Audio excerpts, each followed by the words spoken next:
Welcome to Peace Now. My name is Trudy Quaife. I'm a member of Bethlehem Neighbors for Peace. We're a local organization of friends and neighbors. We've been advocating for peace and justice for well over a decade. I'm your host today, and I'm joined by Tom Ellis. Hi. Thanks for being here, Tom. Thank you. Pleasure to be here. Good.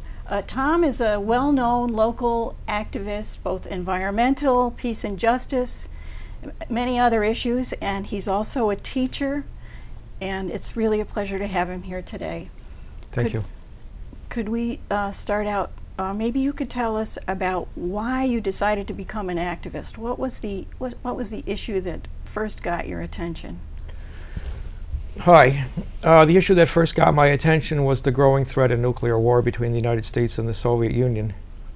I was born in 1955, and by the end of the 1970s, it seemed like the United States and the Soviet Union were going to have a nuclear war sooner or later, probably sooner, by accident, because both countries had a lot of weapons and they had a lot of computer technologies that was failing. And it was very terrifying at the end of the 70s and the beginning of the 80s, especially with Carter and Reagan as president. Both countries had more than 1,000 intercontinental ballistic missiles, big nuclear navies, and lots of Air Force bombers, and each country had more than 10,000 nuclear weapons. And by the end of the 70s, President Carter was trying to pressure Europe to put missiles in 5 different countries in Europe, some of them which could have reached Moscow in less than 10 minutes. And it was just insane world that we lived in. And so it was basically a fear of that nuclear war was coming pretty soon that got me interested in trying to prevent it. We were lucky. We've so far prevented it, but we were lucky. Did you work with a particular organization back then, or was it just in general that was your issue? Well, we had a group called the Capital District Anti-Nuclear Alliance, which later we changed the name to the Albany Peace and Energy Council. And that group started, I think, around the time of the 3 Mile Island nuclear power accident in March of 1979. And I started working with them sometime later that year, or 1980. And so we had quite a large group, 15 or 20 or 30 people used to come to meetings, and we were doing a lot of things. Sounds good. Still an issue today, too, isn't it? Yeah, the issue of nuclear war is still with us. We have 9 countries with nuclear weapons, and it's very dangerous. Probably a lot more dangerous than people realize. Mm-hmm. Well, we have a lot of issues to talk about here that you've been involved with. Let's start out by talking about some of the organizations you're working with right now. Okay. And the issues. Well, I work with the Solidarity Committee of the Capital District, which is a labor support group.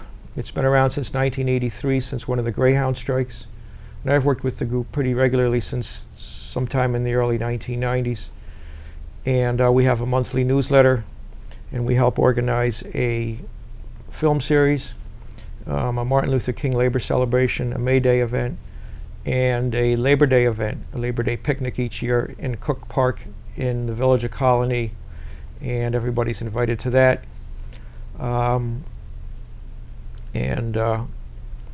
of the issues that I'm working on right now is that there are people in the Albany County Legislature who want to reduce the size of the Albany County Legislature from 39 to 29 people. And they tried doing this in 2014 and 2015. And I was able to organize a coalition of Solidarity Committee members and a few other people. And we were able to block it.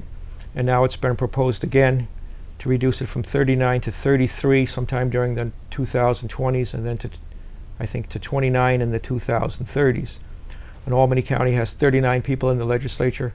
We have the largest legislature in New York State, and I think that we have one of the best legislatures in part because we have a large legislature. With a large legislature, we have smaller districts. People don't have to be as wealthy to run because the districts are smaller. Districts are likely to represent neighborhoods. We have people of color in the legislature. And with 39 people, we have a lot of expertise, and a lot of creative ideas come out of it. And I think that reducing it to 33 or to 29 or 25, which was the proposal last year, would consolidate power into fewer hands, and it would make it more difficult for progressive legislation and proclamations to get through the legislature. And so it's been proposed again, and it was just proposed in June, just a couple of months ago, and I'm challenging the people who are in favor of the smaller legislature, saying, you haven't made a good case yet for what are the benefits of a smaller legislature to the 300,000 people in Albany County. How are we better off with a smaller legislature? And I've given them 10 or 15 different reasons over the last 3 years as to why I think the bigger legislature better serves the people in the county. So I'm confident that we're going to be able to win again. And some of the people in the Solidarity Committee are going to be helping, and a few other people as well. Okay, that sounds good. And the Solidarity works on all sorts of labor issues. Right. We have a listserv or an email listserv where when there's strikes occurring, people in the group can go out there and picket, which happens several times a year at local. Like there was Solidarity picketing during the Verizon strike in June, or maybe it was in May, I can't remember which, and at Momentive in Waterford, I think. They may be on strike soon, and I mean, we do a lot of good work, and we believe in solidarity, that we're more effective and we're more likely to win when we show support for each other and support each other's struggles. And they've been around for 30 years, haven't they, the Solidarity Committee? Since 1983, a long time. And we're one of the few labor groups in the United States that has a monthly newsletter. We mail it out free to over 1,000 people every month, and you know, I think it's one of the better labor papers in the United States. I do too. Let's talk about a couple of other organizations that you work with. One is the Palestinian Rights Committee, and the other is Upper Hudson Peace Action. Could you talk a little bit about those organizations? Sure. The Palestinian Rights Committee has been around since the 1980s also. I can't actually remember when we formalized it into a group, but during the 1982 the big invasion of Lebanon, there were several anti-war demonstrations that occurred at the Federal Building in Albany, and at one of them I met a Palestinian woman, and it was the first time I'd ever met a Palestinian woman or a Palestinian, and she gave me the other side of the story from what I've normally had heard before then. And there were several of us who came together in the 1980s, and we formed a group, and we would hold a vigil each year on September on the anniversary of the Sabra Shatila massacres that occurred at refugee camps in Beirut, Lebanon. And by 1986 we had maybe 8 or 10 people, and we had a more formal organization by then. We had a newsletter for several years. We organized demonstrations and counter demonstrations. We had an annual dinner for about 5 years. We brought speakers to town. We wrote a lot of letters to the newspaper, to the Times Union and the Schenectady Gazette in particular. For a long time, the Times Union wouldn't print any of our letters. Not until about maybe 6 or 7 years ago would they print any, but the Schenectady Gazette was printing them regularly. And so we educated a lot of people. We helped bring a lot of the peace activists in the Capital District, and there's a lot of peace activists.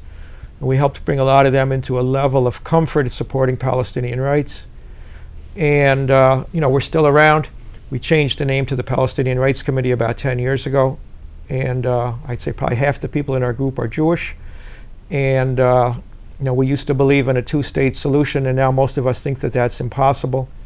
And but we definitely think that the Palestinians have a right to be able to live in their own country and to be able to live safely and prosper, and to have access to land and water and freedom, which is being denied right now by the Israeli government with lots of help from the United States. Okay, and how about Upper Hudson Peace Action? What kind of work are you doing with them? What are your issues there? Well, we have meetings every month, and we, that's kind of like a support group for me. We have an annual dinner each year in Albany, or each year and a half, and we have demonstrations and protests. We used to have a physical newsletter. We don't do that anymore.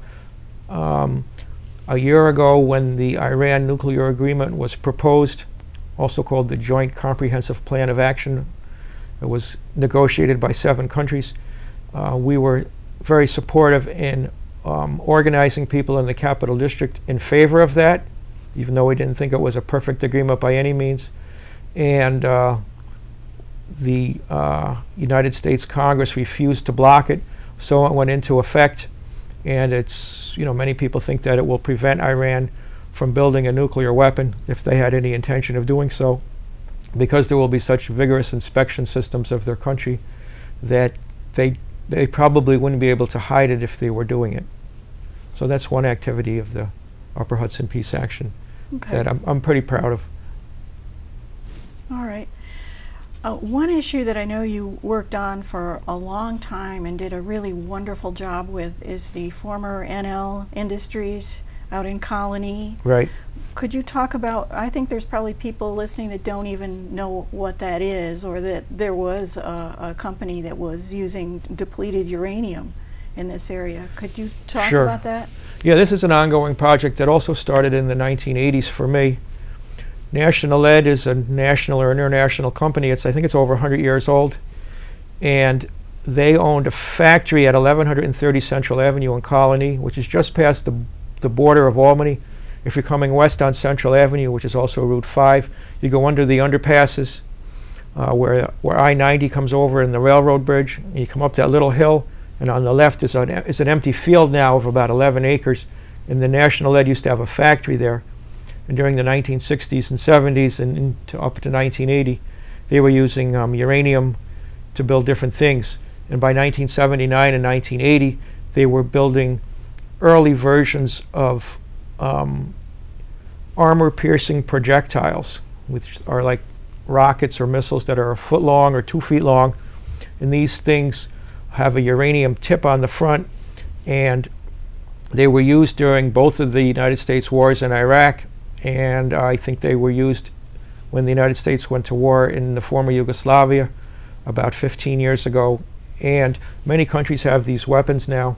And the weapons are very dangerous because when they're fired and they hit a target, the uranium tip disintegrates into billions of microscopic pieces, particles actually, that are invisible, and people can inhale them. And if they get into your lungs, they shoot out particles, and they can damage your health, and they can continue shooting out particles into your body for the rest of your life, and they can shorten people's lives. And the United States used a lot of these, as I said, in both of the wars in Iraq, like in Fallujah and in Basra, which are 2 cities in Iraq. The infant mortality rates have soared, the cancer rates have soared. It's just a horrible situation there. And of course, nothing has been cleaned up. Iraq is an incredibly poor country today, and they can't afford to do anything as far as clean up or take care of their people anymore. And the United States knew these weapons were dangerous, and some of the earliest versions of them were manufactured in Colony.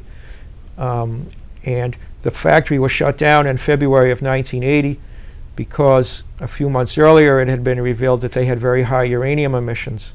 And the state ordered the company to sign a consent agreement requiring them to limit emissions to a specified amount with inspections. They didn't bother to comply with the consent order, and the state Supreme Court judge shut it down in February of 1980. And then the community group that had formed demanded a cleanup and a comprehensive health study. And in 1982, the Knickerbocker News, a former newspaper, reported that the neighborhood was coated with uranium particles, and it was way above federal or state limits for uranium on the topsoil. And so people began demanding a cleanup. And in 1983 or 4, the federal government bought the property. And to their credit, they spent the next 25 years, and they spent almost $200 million cleaning up that property. And I think they did a pretty good cleanup of the property, the factory property itself. However, there's still uranium particles in the neighborhood, I think at much, much lower levels than were on the factory property. And these particles have probably sunk into the ground several inches by now over the years.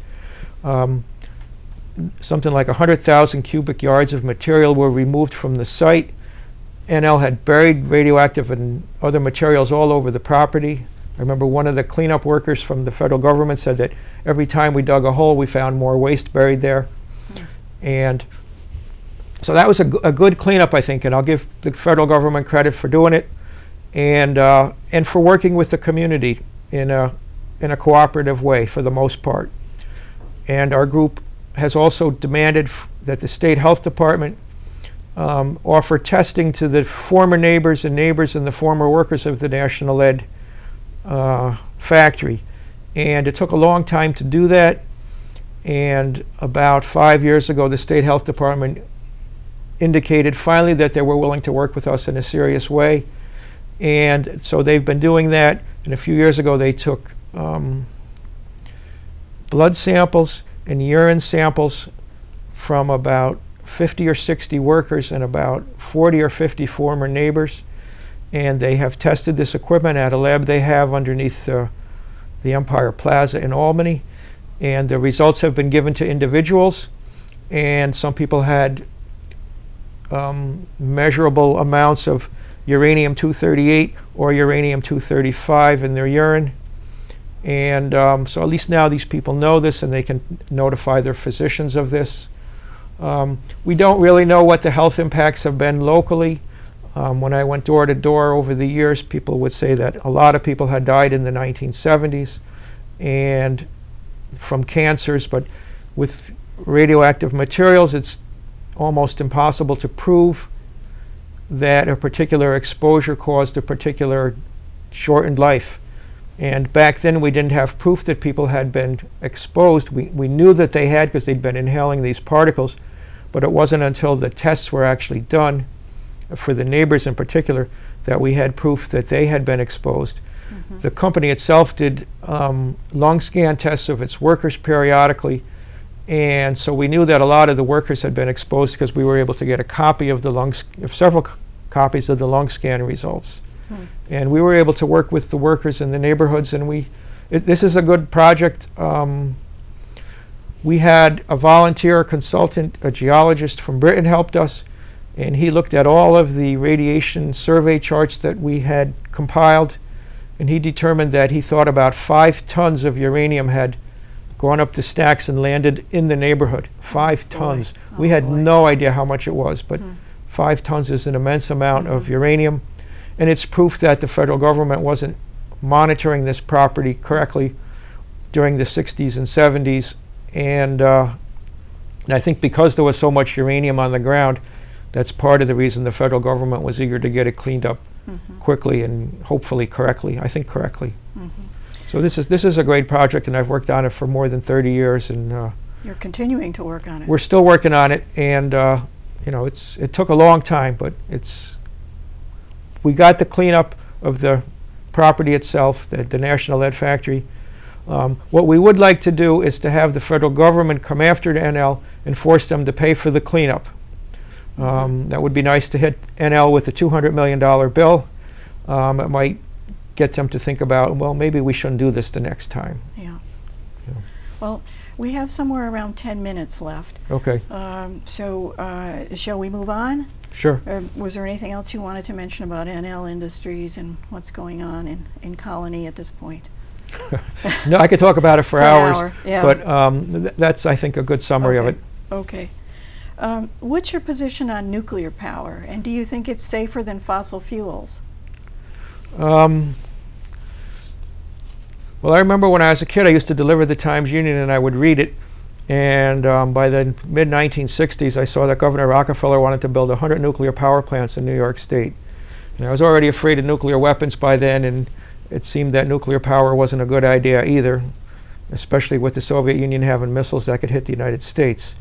And so Rockefeller wanted to build like clusters of nuclear power plants, like groups of 6 nuclear reactors at a site along Lake Erie and Lake Ontario, reactors all along the Hudson River, and along the Finger Lakes and through the Catskills. Like, they wanted to build 20 of them on Long Island. I mean, it was just terrifying. In the end, 8 of them were built in New York State.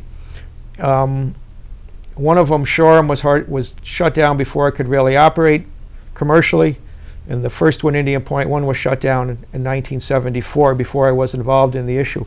But we have 6 other nuclear power stations in New York State now, and these are old reactors.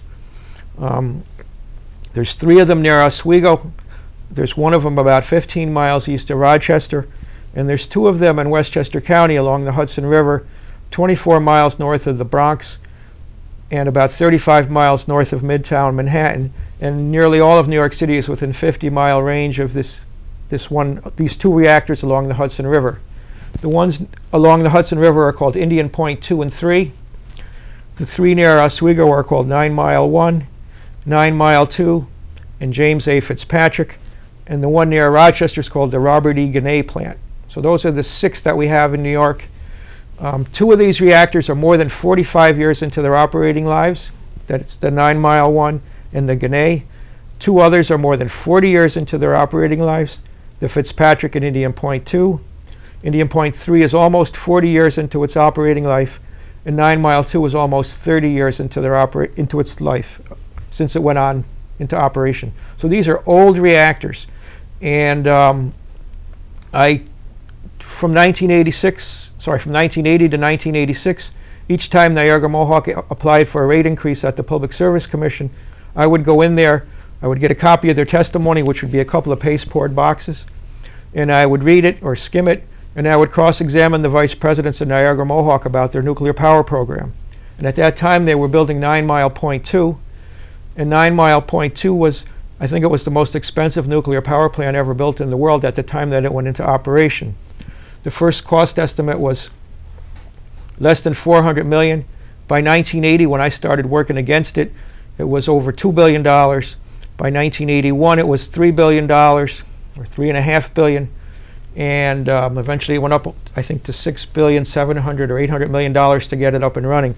So I would cross-examine the company's witnesses explaining why were cost estimates rising so rapidly, and why, if you had 4 other utility companies working with you, why was it taking so long to get the nuke up and running?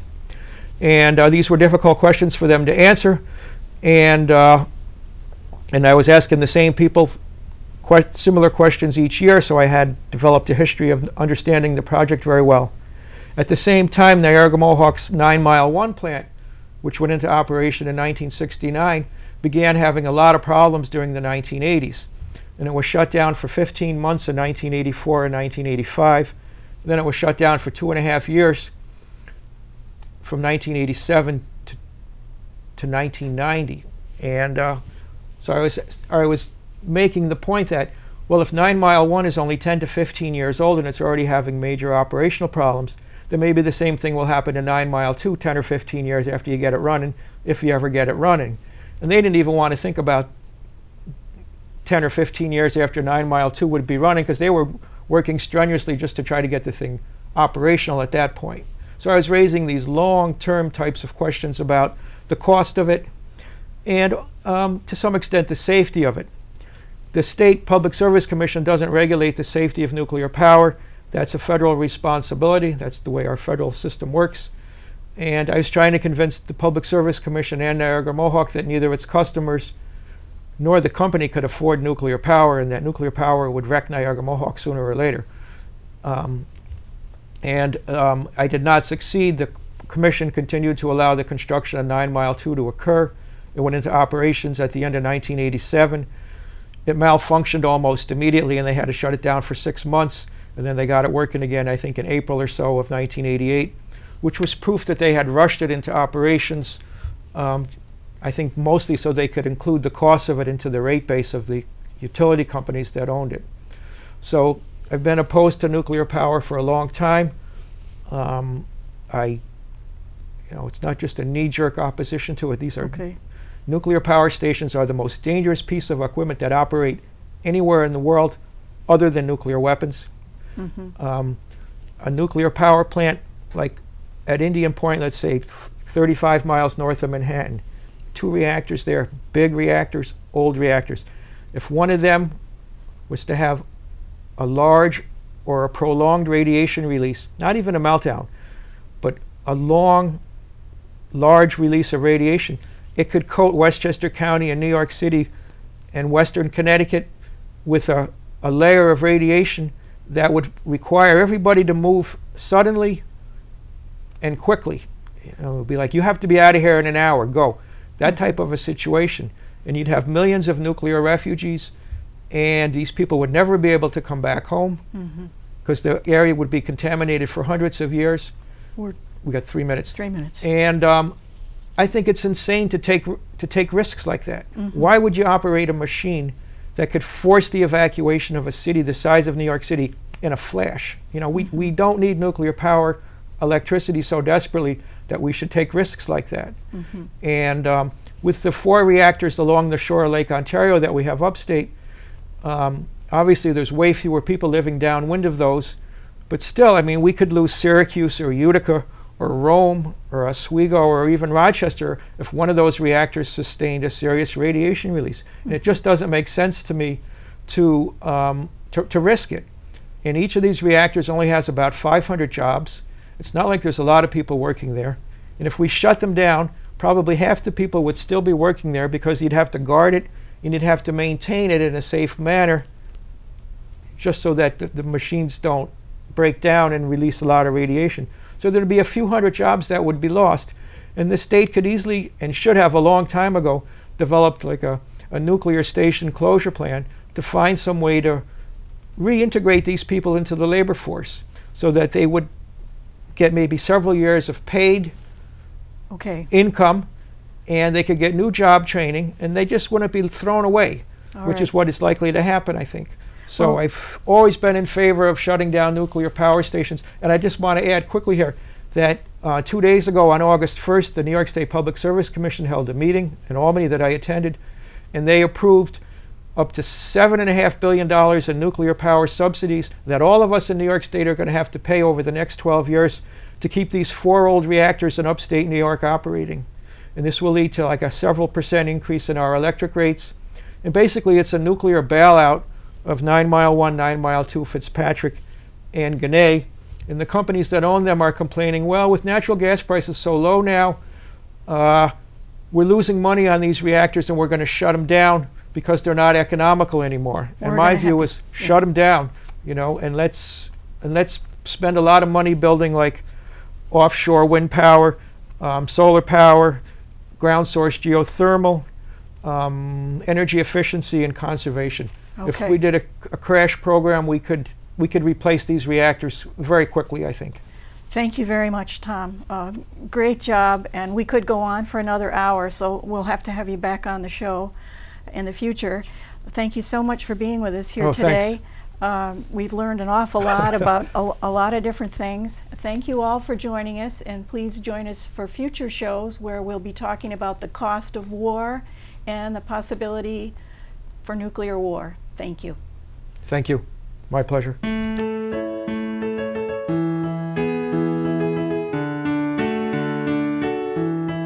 Bring them home, bring them home, bring our parents, our children home, from the dust of Afghanistan back to our arms, bring them home.